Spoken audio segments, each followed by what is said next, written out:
everyone. Today we are going to discuss a morphology of flowering plant, and this chapter is in second unit in terms of NCERT book Morphology of Flowering Plants, and State Board also have 11th standard this chapter. So in a way this is a chapter which is important for the board also and at the same time NEET also. So NEET exam will have one or two questions from this chapter, and now in this chapter we are going to study like very basic thing in terms of root, stem and leaves. But these basic things or these modifications, I would say, in terms of root, stem and leaves gives you guys +8 or +4 marks in the NEET examination. So just prepare a good kinds of notes with you. You can just use a color pen pencil for this, and yes, start preparation for the NEET examination. So now here we'll discuss the morphology first. What is the meaning of morphology? We'll have to find it out first. So morphology means, you can say, suppose now I have here this one plant. Okay, so now here you can observe the number of leaves. These are leaves. कौन सा venation है ये? This is which kind of venation? We already have discussed or seen in case of difference between monocot and dicot. So now here I am just making some you can say modification in terms of this. It should have a main root system, and then after all this is the thing. Now here you can say this is a flower. So in a way here I have drawn actually a complete you can say the plant. So here this is the root. Here you can say these are the leaves. This one is the stem, and now here you can say it's a flower. So now by looking at externally towards the plant and whatever character we are going to discuss in terms of this plant, it is called as morphology. जो भी आपको बाहर से दिखाई दे रहा है, उसके leaves कैसे है, उसका फ्लावर का कलर कैसा है, how are the their venations are placed in the leaves, और उसका स्टेम कैसा है, जो भी आप बाहर से उसको देख के बता सकते हो और उसको लिख सकते हो, this is the morphology. So morphology is nothing but the external characteristic of, this is the external characteristic of any kind of plant. It can be this term morphology can be used for us only. हमारे लिए भी use हो सकता है, like morphologically आप कैसे दिखते हो, आपका आई का कलर कैसा है, हेयर का कलर कैसा है, वो भी हम बाहर से बता सकते हैं. सो वॉट एवर, जैसे like for example now this is a marker, यहाँ मेरे हाथ में मार्कर है, इनके हर एक के कलर अलग है, तो ये हम देख के बता सकते हैं बाहर से कैरेक्टर्स ऑब्जर्व करके, जब हम किसी चीज को समझते हैं, which is the morphology. Now here you can से ये रूट और ये लीव्स को देख के आपको समझ में आ रहा है कि this is nothing but the dicot plant. Clear है? Okay, so now we have to understand in this chapter certain the functions of root and at the same time the modification of root. Likewise stem, leaves and flower का तो floral structure ही हम पढ़ने वाले हैं. So yes, now root के बारे में अभी हम पढ़ेंगे. Root is actually this is the soil line. ये soil के नीचे होता है. So here you have to understand one or two terms in terms of root. Root we can call it as a, this is positively hydrotropic. ये क्या हो सकता है? Positively hydrotropic. Hydro means water. So always remember hydro जहाँ भी bio में आया, it means it's a water, aquaculture or aquatic life. It means it is a representative word for the water. So positively hydrotropic होगा, plus this is a positively geotropic. Positively geotropic मतलब soil के contact में होगा. Okay, सो ये दो चीजों के लिए पॉजिटिव है, but this is a negative in terms of, this is negatively phototropic. This is negatively phototropic मतलब ये सनलाइट का रूट का मोस्ट, मैं जनरल टर्म्स की बात कर रही हूँ, जनरल प्लांट्स के बारे में बात कर रही हूँ. So this is negatively phototropic, मतलब it doesn't require that much sunlight, और उसको चाहिए ही नहीं होता है रूट्स को सनलाइट, इसीलिए हम इसको निगेटिवली फोटोट्रॉपिक भी बोल सकते हैं। सो आपको याद रखना है पॉजिटिवली हाइड्रोट्रॉपिक होगा, मतलब रूट्स हमेशा वाटर के कांटेक्ट में रहेंगे और वाटर मॉलिक्यूल के साथ डील करेंगे। Positively geotropic means they always in terms of they have always in association with the soil particles, and this is negatively phototropic means वहां सनलाइट का कोई भी उसको जरूरत नहीं है। ठीक है, आपको समझ में आ रहा है? Okay, so now we'll discuss in terms of steam. What do you think now? Stem जो है, स्टेम क्या क्या हो सकता है? पॉजिटिवली हाइड्रोट्रॉपिक होगा क्या? नहीं, it should be a negatively hydrotropic. Yes, stems are also dealing with the water molecule, but they just have to carry the water molecule to the different parts of the plant. वो absorption में help नहीं करता है, वो transportation में help करता है। So yes, stem को हम बोल सकते हैं this is negatively hydrotropic, and also negatively geotropic because stem का ज्यादा से ज्यादा कनेक्शन सॉइल के साथ नहीं होता है, सो हम उसको नेगेटिवली बोल सकते हैं। बट यस, स्टेम के लिए हम लिख सकते हैं stem is positively phototropic. Yes और no? Yes, so stem has to deal with the sunlight all the time because it is responsible for the photosynthesis when it is in the young situation or when it is like जैसे उसकी juvenile stage होती है तब।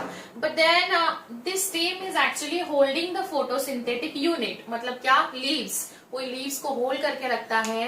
सो in a way it is a positively phototropic and negatively hydrotropic and negatively geotropic. Clear? Okay, now this is a very basic information. Just write it down quickly in your notebook and don't forget because maybe easy level के questions भी यहाँ से पूछे जा सकते हैं। So now one more thing I would like to add up here. जो मैं यहाँ भी आपको पढ़ाने वाली हूँ तो ये प्रॉपर एनसीईआरटी से तो होगा ही, but then it will be a mixture of state board and ISC board also.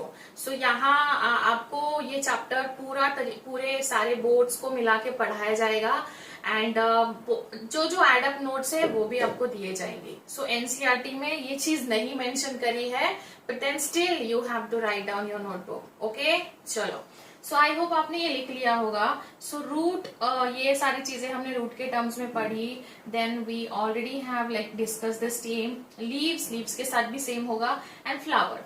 So leaves जैसे मैंने बोला you can also call it as a photosynthetic unit. Photosynthetic unit मतलब क्या? जैसे we are the product of cell, मतलब our body is made up of cells. So जैसे जो tree होता है, प्लांट होता है, उसमें लीव्स ज्यादा होते हैं, मतलब हम उसको फोटोसिंथेटिक यूनिट बोल सकते हैं। फिर उसके बाद flower is called as a condense shoot of the plant. It is called as condense shoot. ये हम पढ़ेंगे जब हम फ्लावर के साथ डील करेंगे तब। Condense shoot of the, you can से condense part of the stem, but at the same time it's a reproductive unit of the plant. So this is the reproductive unit of the plant because it has you can say gynoecium and androecium, male and female reproductive part. So yes, in a way अगर देखा जाए तो flower is basically helping in process of reproduction. So इसीलिए उसको reproductive shoot भी बोला जा सकता है और unit. Now here this is the stem. Now stem also has different you can say compartment. Stem के पास compartment होते हैं। वो compartment में भी आपको पता होगा nodes and internodes होते हैं। So yes, अगर आपने ये लिख लिया होगा तो now we'll discuss quickly nodes and internodes. See guys, मैं बहुत बेसिक तरीके से आपको पढ़ा रही हूँ, like बहुत ही बेसिक से शुरुआत हम कर रहे हैं। So हम सिंपल से शुरुआत करेंगे एंड कॉम्प्लेक्सिटी की तरफ जाएंगे। So इसीलिए बहुत ध्यान देके पढ़िए और लेक्चर्स के साथ साथ नोट्स भी बनाइए। Now here, suppose now it's a stem. And stem has, these are the compartments. Stem के पास ये compartment होते हैं। So now this is the compartment which is called as, like उस पे वो एक notch होगा। This is called as node. Now this is also called as node. Okay. So now these two nodes have like these two nodes have a space in between this, ऐसा है, इसके बीच में space होगा, and this space is called as, yes बहुत सारे students को पता भी होगा, this is called as internode. दो स्पेस के बीच में जो स्पेस होगा which is called as internode.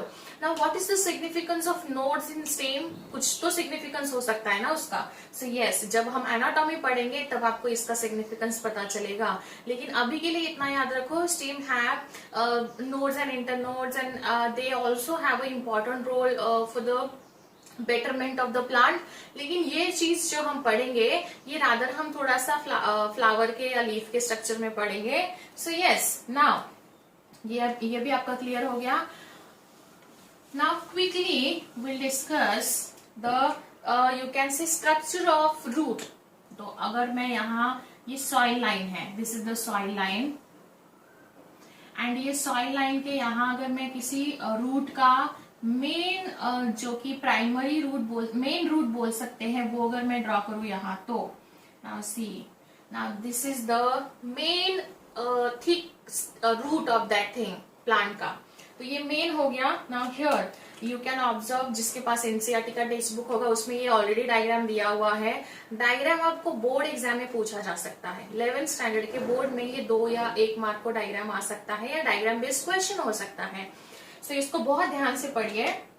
Now this is the root, a root has actually, इसके पास एक यहाँ आपने नोटिस भी किया होगा, this has this thing covering, और you can say this covering is made for the protection, and this is called as root cap, this is called as root cap. और ये क्या है? ये सॉइल लाइन, मतलब ये नीचे जा रहा है, ये सॉइल के नीचे फॉर दी ग्रोथ और for the in search of minerals and water के सर्च में डीप अंडर दी सॉइल जा रहा है। So yes, this is a root cap. Now what can be the function of root cap? क्या function हो सकता है? So we'll see that, but then you just have to learn or understand, here there is a you can say a chota sa area, a small area, and this area is called as meristematic zone.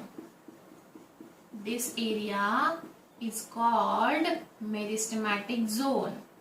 Okay, so now this is the first after root cap, or you can just call it as a behind the root cap. Now meristematic zone के बाद होगा यहाँ, you can say this is the, from here to here, this is the elongation zone, this is the elongation zone, and just you can say behind this elongation zone, now here you can say it has number of root hairs, इसके ऊपर बहुत सारे root hairs हो जाएंगे, and root hairs, now here this is the area which is called as the maturation zone.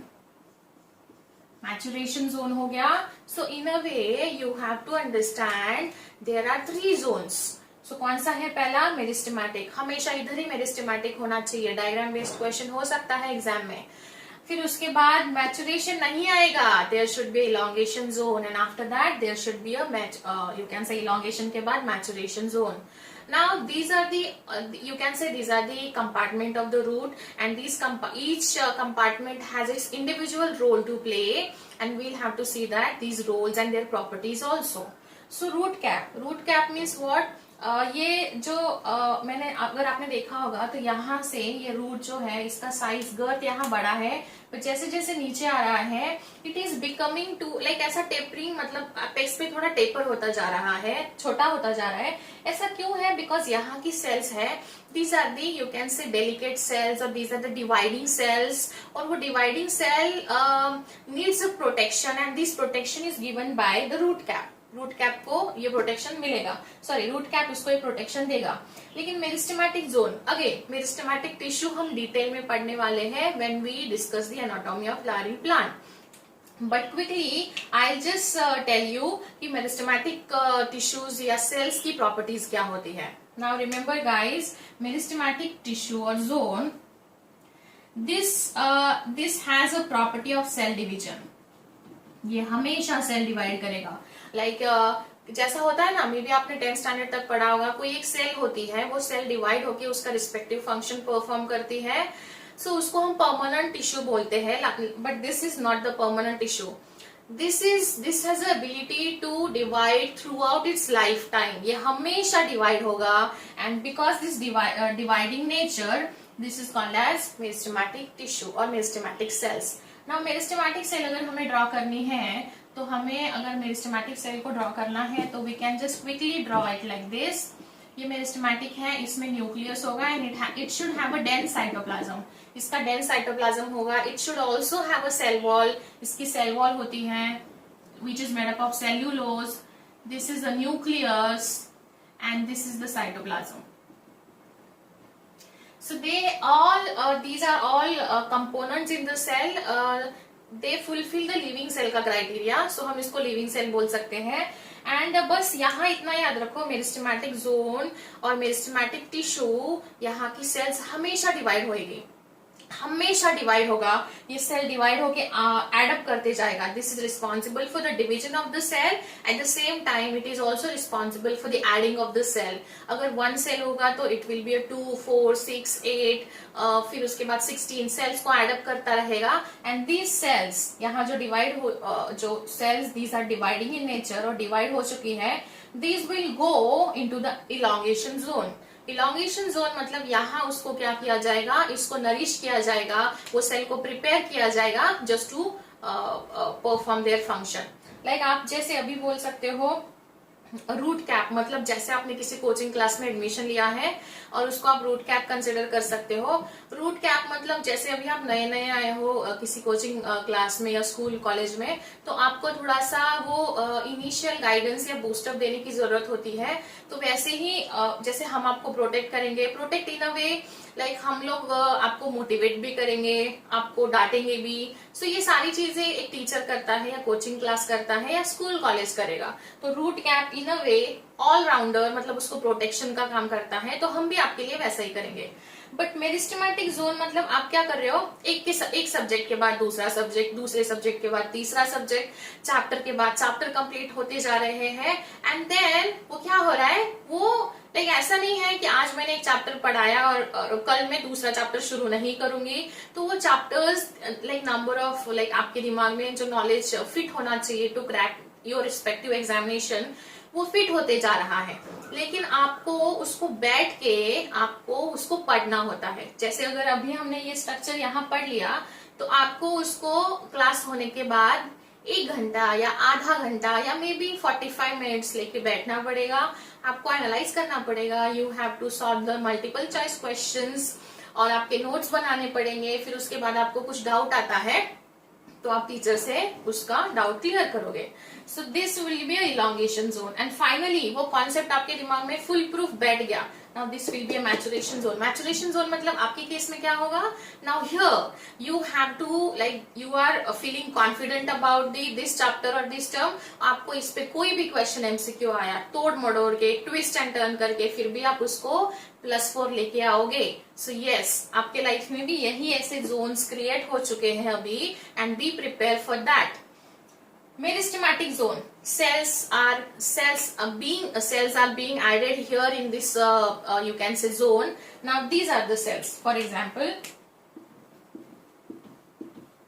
ये cells हैं. ये cells divide होगी और ये आगे जाता रहेगा. This will go like this. ये आगे इसका लेंथ बढ़ता रहेगा एंड ये डिवीजन होके this will go like under the soil और सॉइल के अंदर जाता रहेगा. और ये सेल्स जो है वो यहाँ ट्रांसफर करी जाएगी.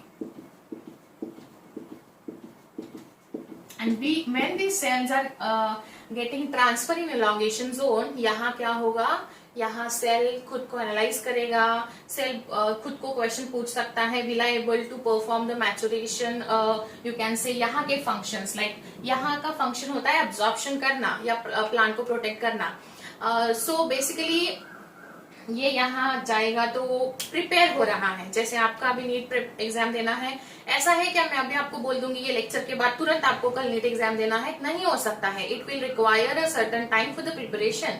Now here also the cell needs also to be like उसको खुद का एनालाइज करना है, खुद को नरिश करना है। जैसे अभी आप अलग अलग बुक से पढ़ोगे, आप उस चीज को कॉन्सेप्चुअल अंडरस्टैंडिंग के साथ पढ़ के एमसीक्यू सॉल्व करोगे, प्रैक्टिस करोगे, वैसे सेल भी यहाँ खुद के लिए प्रिपेयर हो रहा है। The cells are getting prepare for the their respective function. So यहाँ से सेल को यहाँ भेजा जाएगा। जब वो सेल यहाँ आएगा तो that would be called as a maturation zone, और this is the area where the absorption of the you can say minerals or water is being takes place. So यहाँ absorption होता है, and these are also having a root hair. ये क्या है?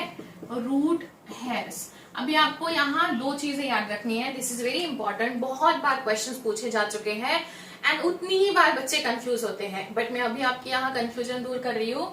Maturation zone आपको question पूछा जाएगा, which of the following zone would have a root hairs on it. Root hairs कहाँ रहेंगे? Logically it should be on the here only, maturation zone पे रहेंगे। तो आपको ये याद रखना है, the root hair they are only present at the maturation zone. Why? Because now they are meant for the absorption of water and minerals.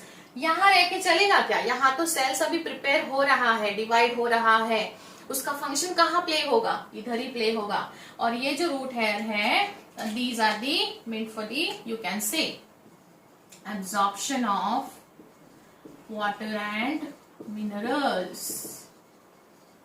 Clear? Okay, so now ये पहला क्वेश्चन हो गया, रूट हेयर्स एब्जॉर्प्शन या maturation zone पे होने चाहिए। दूसरा question, root hair cells are always unicellular in nature. So याद रखिए, ये क्वेश्चन तो बहुत बार रिपीट हो चुका है नीट में। These are the cells which are unicellular in nature. Remember guys again, ये दो, जैसे मैं आपको बोलती हूँ अभी, ये इंपॉर्टेंट पॉइंट्स अगर मैं जैसे जैसे आपको बताती जाऊंगी, आपको अलग कलर के पेन से वहां इंपॉर्टेंट करना है, या कोई एक सिंबल चूज करिए, मे बी स्टार हो सकता है या बल्ब का साइन हो सकता है, वो वहां लिखिए, सो दैट इस पे आपको वाइल स्टडीइंग ज्यादा फोकस करना है। कौन सी चीजों पे? जहां मैं बोल रही हूँ कि बहुत बार क्वेश्चंस पूछे जा चुके हैं। ये दिखने में इजी लग रहा है, लेकिन अगर क्वेश्चन आया तो गड़बड़ होने के चांसेस बहुत हो गए, अनलेस एंड अनटिल आप कॉन्सेप्चुअल अंडरस्टैंडिंग के साथ क्लियर हो। So yes, root hairs they are meant for the absorption and they are unicellular in nature. हम ऐसा सोचेंगे ही नहीं कि मल्टी यूनिसेल्यूलर कैसे होगा। जैसे बच्चा सोचेगा कि स्टूडेंट सोचेगा कि that can be a multi cellular, अगर एग्जाम में क्वेश्चन आया तो। एंड ये सेम सेंटेंस एनसीईआरटी में भी दिया हुआ है, तो अगर आपके पास अभी एनसीईआरटी होगा तो उसको अंडरलाइन करके रखिए and make it a important point, because number of times it's been repeated in the NEET examination. Okay, so तीसरा क्वेश्चन जो बन सकता है वो ये है, यू कैन जस्ट आपको पूछा जा सकता है, which of the following would be the correct sequence in terms of the root anatomy और root in terms of this thing. तो पहला जोन क्या होगा? From apex to the inner part क्या होगा? Meristematic. This is the first one, first zone meristematic होगा। Then after that it would be elongation zone, after that it would be maturation zone. But then अगर उन्होंने maturation zone और ऐसा कुछ पूछा है तो इन दैट वे ये 3, 2, 1 आएगा, और 1, 2, 3 क्वेश्चन कैसा पूछा है उस पर डिपेंड करेगा। लेकिन ऑलवेज रिमेंबर, इलॉन्गेशन जोन हमेशा बीच में रहेगा, sandwich between meristematic and maturation zone. So ये ट्रिक है आपको याद रखने का, एंड हमेशा मेरिस्टेमेटिक जोन शुरू में रहेगा, because this cells have ability to divide in nature. they are always dividing in nature throughout their lifetime. So जो सेल डिवाइड होती है वो हमेशा सेल्स को ऐड करते हुए आगे जाएगी। Now when it comes to the elongation zone, cells will not divide here. They stop dividing ability and they will prepare for their future life. Future life के लिए prepare करेगा in terms of nourishment, in terms of their commitment, in terms of their commitment for their function, respective functions to play. So maturation zone, यहाँ absorption and all शुरू हो जाएगा। सो अगर आपने यहाँ ऑब्जर्व किया होगा तो ये ऐसा ऐसा बढ़ता जा रहा है ऊपर, ठीक है। जब इसका साइज बढ़ता जा रहा है, इसका मतलब वहां जाके सेल्स ज्यादा स्ट्रांग हो रही है। अभी मैं आपको आज मॉर्फोलॉजी पढ़ा रही हूँ, मे बी मैंने 2022 के रिवीजन में आपको मैं इतना डिटेल मॉर्फोलॉजी नहीं पढ़ाऊंगी, मे बी तब हम बस रिवीजन ही करेंगे एग्जाम पॉइंट ऑफ व्यू से। सो कैसा होता है, सी द डिफरेंस, आज का दिन और तब का रिवीजन का दिन है कि नहीं। सो ये आज का दिन है और तब का रिवीजन का दिन में आपके दिमाग में बहुत सारा नॉलेज सैचुरेट हो जाएगा, और वो जो नॉलेज है उसके बेसिस पे आप एग्जाम क्रैक कर सकते हो। Believe me guys, NEET exam बहुत ईजी है, बट आपको स्ट्रैटेजी के साथ उसको क्रैक करना पड़ेगा। एंड एनसीईआरटी आपके लिए भगवान है इस 2 साल के लिए। सो एनसीईआरटी को घोल के पी जाओ। NCERT, start reading this chapter from the NCERT and start, you can से, सॉल्विंग एमसीक्यू क्वेश्चंस। और जब आप पढ़ते हो तो आस्क योरसेल्फ अ क्वेश्चन कि इस पे एमसीक्यू कौन से पूछे जा सकते हैं। सो आपको उसको पता चल जाएगा कि आप खुद को क्वेश्चन करिए कि ऐसा क्वेश्चन बन सकता है कि नहीं। यहां मैंने आपको 3-4 क्वेश्चन गिनवा दिए। या ऐसा क्वेश्चन हो सकता है, what is the function of root cap. Root cap, the protection is the function. Okay, चलो, आई होप आपने डायग्राम ड्रॉ कर लिया होगा, आपको समझ में आ गया होगा। Now very important point, this root cap, this is the root cap. This root cap is actually present, you can say, or this is the criteria which has to fulfill by the terrestrial plant. Terrestrial plant जो होंगे, terrestrial का मतलब होता है जो कि जमीन वाले प्लांट रहेंगे, टेरेस्ट्रियल प्लांट्स में रूट कैप होता है। बट देन मे बी अगर हम क्लासरूम में अभी होते फेस टू फेस, तो आपने मुझे क्वेश्चन अब तक पूछ लिया होता कि what about the aquatic plants, madam? Aquatic plants में do they have a root cap or not? So instead of root cap, ठीक है, instead of root cap, they will have a, you can say, root pockets. Root pockets होते हैं उसके पास instead of root cap. They also needs or requires a protective, you can say, structure for the protection of meristematic layer, but वो root cap नहीं रहता है, they are in the form of packets. Okay, चलो, जैसे मैं हर lecture में question homework देती हूँ, आपका होमवर्क ये है, you have to find out the examples of aquatic plants which have root packets on their roots. ठीक है, आपको होमवर्क ये है आपका कि आपको मुझे रूट पैकेट्स कौन से प्लांट्स में होते हैं ये मुझे आपको समझाना है या बताना है। That is a very simple thing. And terrestrial में रूट कैप रहता है, but the function is same, they are always meant for the protection. Protection के लिए है, for whom? For the meristematic tissue और meristematic cells. And why? Because meristematic cells are dividing in nature, and because they are dividing in nature, they are very delicate kind of structure और cells, and they needs that kind of that sort of protection. जैसे मैंने आपको बोला, ये यहाँ ऐसा छोटा होता जा रहा है, इसका मतलब ये है कि यहाँ जो सेल है ये नई नई डिवाइड हो रही है, नया सेल है, तो इसको यहाँ ज्यादा प्रोटेक्शन की जरूरत होती है। That is why root cap has given for the plant in terms of protection. ठीक है, सो ये डायग्राम को बिल्कुल दिमाग में फिट कर लीजिए, उस पे पॉसिबल क्वेश्चंस पे वर्कआउट कर लीजिए। एंड यस, ये यहाँ ये डायग्राम के साथ हम अभी explanation, I will stop here the explanation for this diagram, but the point is now in this chapter we have to understand, we'll just break this chapter in 2 or 3 parts. First we'll discuss the function of root, and then after that मैं यहाँ लिख के देती हूँ हमारा strategy क्या होगा इस चैप्टर को डील करने का। First we'll just discuss in terms of root, their functions and कैसे अलग अलग टाइप्स के रूट होते हैं।